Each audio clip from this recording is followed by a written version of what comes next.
comment un réalisateur de films trash de série B en est arrivé à réaliser la plus gargantuesque trilogie jamais créée. Voilà le sujet d'aujourd'hui.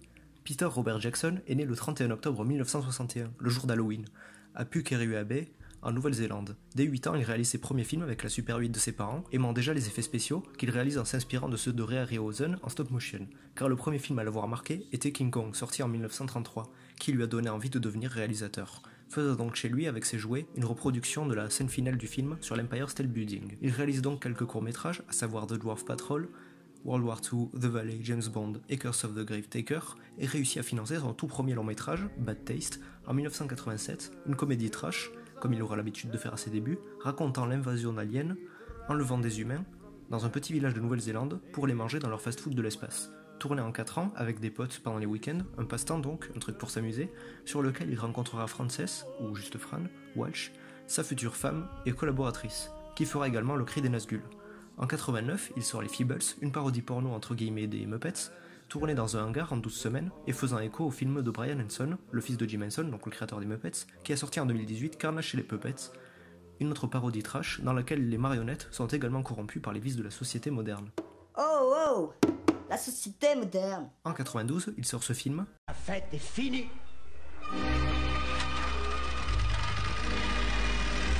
Brain Dead, un film de zombies humoristique, à l'image de Shaun of the Dead ou encore Zombieland, mais en bien plus trash et gore, encore une fois, le révélant au grand public, puisque c'est son tout premier film, tourné avec des acteurs pros, donc pas forcément connus, mais qui ont au moins eu une formation, quoi. Comme Timothy Balm, qui joue le protagoniste, ayant reçu pour ce rôle son premier prix, en 93, du meilleur acteur au New Zealand Film and Television Awards, tandis que Jackson remporte le grand prix du festival d'Avoriaz pour son ultime édition en 93. C'est donc le dernier à l'avoir remporté, ayant été également remporté par James Cameron pour Terminator en 85, son tout premier prix, si on ne compte pas son Razzie Award du pire scénario pour Rambo 2, ainsi que David Lynch pour Elephant Man, qui lui aussi a eu son tout premier prix à ce festival, à savoir l'Entender pour Eraserhead, son premier long métrage. J'avais déjà parlé de ce festival aussi dans ma vidéo sur Besson, puisque c'est aussi à celui-ci qu'il avait eu son tout premier prix, donc le prix spécial du jury pour Le Dernier Combat. Jackson a donc déjà une réputation, mais est critiqué pour ne savoir faire que des films trash, qui devient donc un réalisateur qui n'est pas pris au sérieux. Pour remédier à cela, il revient à son attirance pour les effets spéciaux, en s'associant avec Richard Taylor, avec qui il avait déjà bossé sur les Feebles, créateur en 87 de l'entreprise d'effets spéciaux Weta Workshop, spécialisée en prothèses et maquillage, se trouvant à Wellington, capitale de la Nouvelle-Zélande, acronyme de Wingnut Entertainment Technical Illusions, tout en faisant référence au nom d'un insecte, nommé le Weta, se trouvant en Océanie, et donc en Nouvelle-Zélande, dont Jackson a peur. Bref, avec Taylor, il crée une nouvelle section à Weta, à savoir Weta Digital, spécialisée dans les effets numériques, et réalise donc en 94 Créature Céleste, pour répondre aux critiques, et surprend avec ce drame fantastique, inspiré d'une véritable affaire criminelle, ayant eu lieu en Nouvelle-Zélande, impliquant la romancière Anne Perry, aujourd'hui âgée de 81 ans, dont je ne dirai pas le crime pour ne pas spoiler le film, ayant déjà inspiré en 71 le film « Mais ne vous délivrez pas du mal » de Joël Seria. Jackson tiendra donc le Lion d'Argent à la Mostra de Venise, et plein d'autres prix, étant même nominé pour l'Oscar du meilleur scénario, qu'il ne remportera finalement pas encore. Il révèle même grâce à ce film Kate Winslet, aka Rose dans Titanic, ce qui retourne totalement sa réputation, n'étant plus vu seulement comme un réalisateur de bas étage. En 95, il co-réalise avec Costa Botes Forgotten Silver, un faux documentaire sur un réalisateur pionnier, oublié, nommé Colin McKenzie, qui n'existe pas, et qui aurait inventé la majorité des techniques du cinéma moderne, et dans lequel joue Harvey Weinstein, malheureusement. Et surprise!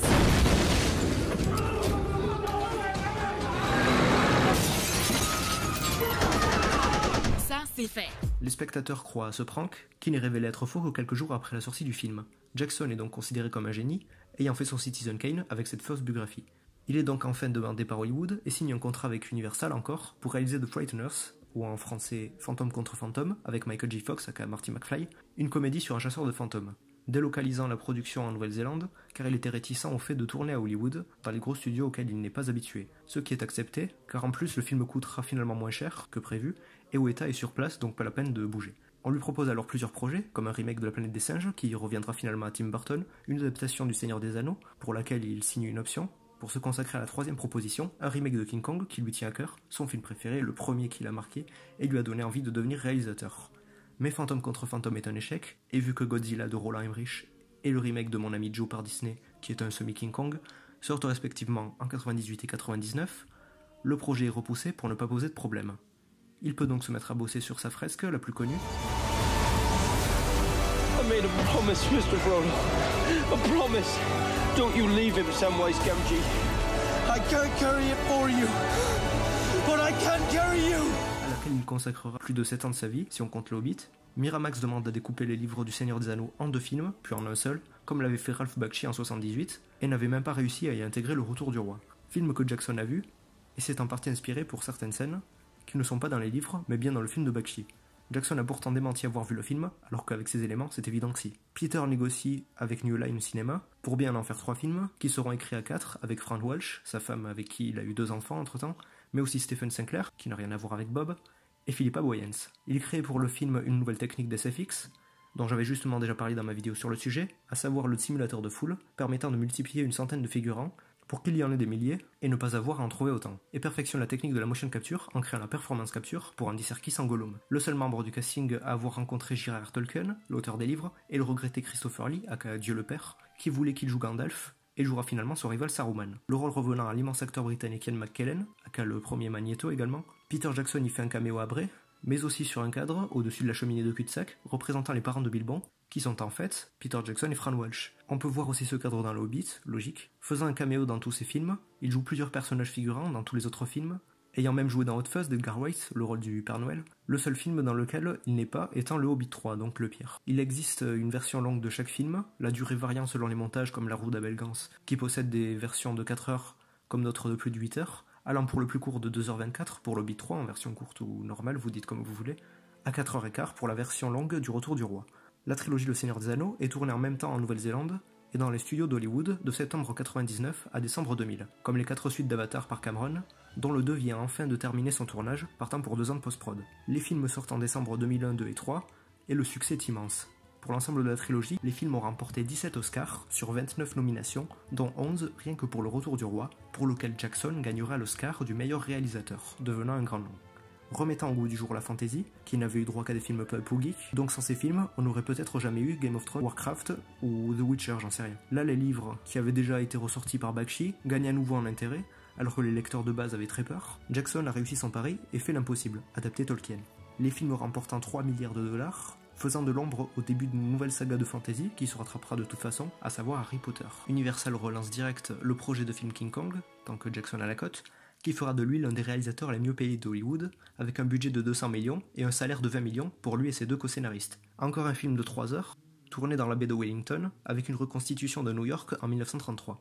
Andy Serkis après Gollum revient pour jouer King Kong pour lui, avec Naomi Watts de Mulholland Drive, Adrian Brody du pianiste, et Jack Black de Jumanji 2 et 3, ou 3 et 4 si on compte Zathura, L'Histoire sans fin 3, Les Voyages de Gulliver, L'amour extra large, Rock Academy où il est doublé par Cohen, enfin bref, il a fait la voix de Poe dans Kung Fu Panda VO, et joué dans Tenacious D aussi si on doit dire des bons trucs. Naomi Watts reprend le rôle de Freeway dans le film original, qui devait faire un caméo dans ce remake, mais est morte un mois avant le début du tournage, pas de bol. Le film sort en 2005 et remporte 550 millions de dollars, remportant donc 300 millions de plus que son budget. Considéré à l'époque comme un des meilleurs films de cette année, il remporte 3 Oscars lors de la 78e cérémonie en 2006. Peter veut revenir à un film moins ambitieux et plus intimiste, après tout ça, à savoir l'adaptation du roman La Nostalgie de l'Ange, intitulé Lovely Bones, avec Mark Wahlberg et produit par DreamWorks SKG, créé par son pote Spielberg, pour un budget de 65 millions. Le film sort en 2010, et malgré son bon marketing, qui inclura donc un budget plus grand consacré au film, ne marche pas super bien car il remporte 93 millions, donc 30 millions de plus que le budget du film, ce qui était le budget de la promo, donc le film rapportait tout juste 3 millions. Faisant face à l'ultime gros film Disney entièrement en animation traditionnelle, à savoir La Princesse et la Grenouille, et Avatar de James Cameron, le plus grand succès de l'histoire du cinéma à l'époque de sa sortie, étant détrôné par Endgame depuis. La critique est mitigée, et trouve en plus le film moyen. Donc c'est son premier gros échec.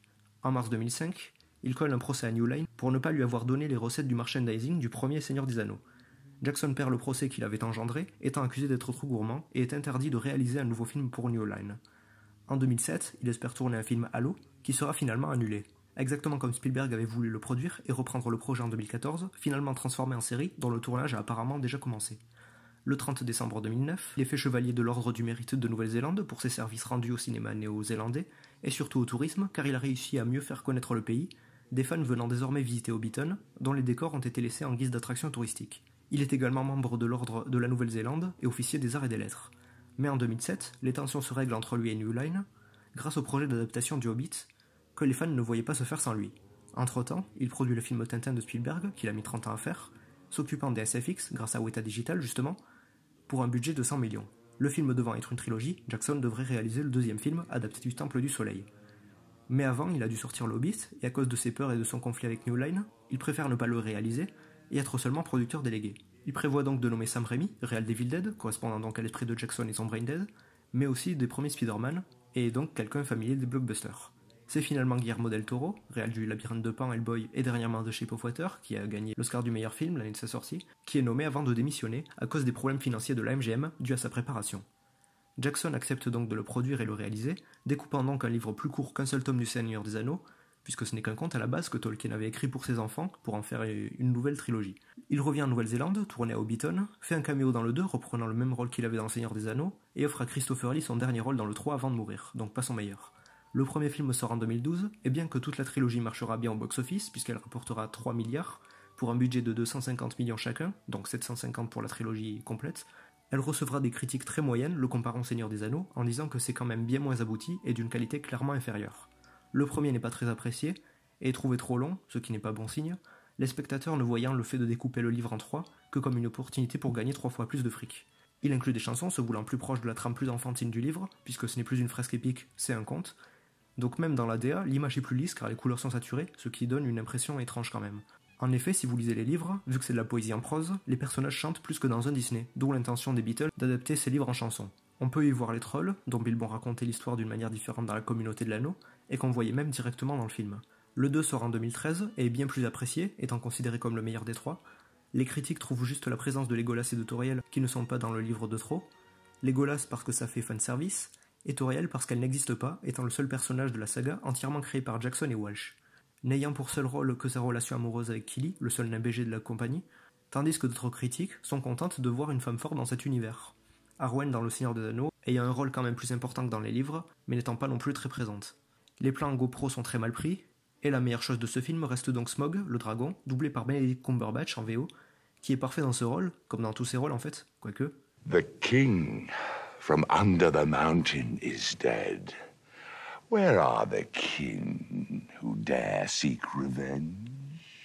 Ce qui est très drôle, parce que Martin Freeman, qui joue Bilbon, ce qui est aussi le meilleur choix possible car ce mec est un hobbit, genre dans son jeu et même sa manière d'être en général, a joué en duo avec Benedict dans la série Sherlock où il jouait Watson, et Cumberbatch Sherlock. Donc dans le Hobbit 2, on a Sherlock et Watson qui discutent encore. The name Sherlock Holmes and the address is 221B Baker Street. Afternoon.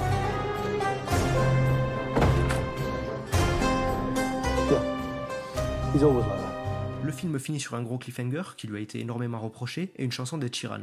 Le Hobbit 3 sort donc en 2014 et est considéré comme le pire film de la saga, celui où Jackson s'est rendu compte qu'il manquait des batailles, comme dans Le Seigneur des Anneaux, et pour plaire à ceux qui en veulent, c'est que ça. Le cliffhanger du 2 est réglé en 10 minutes, puis c'est que de la bataille pendant le reste du film. Il y a des vers géants sortis tout droit de Dune de Frank Herbert qui apparaissent d'un coup et qui servent à rien. Le film reste bien mieux en version longue, comme Batman vs Superman, il y a des films comme ça dont la qualité varie d'une version à une autre. Bref, c'est un mauvais final pour la bêtère du milieu par Jackson, qui a eu l'air d'être fait rapidement.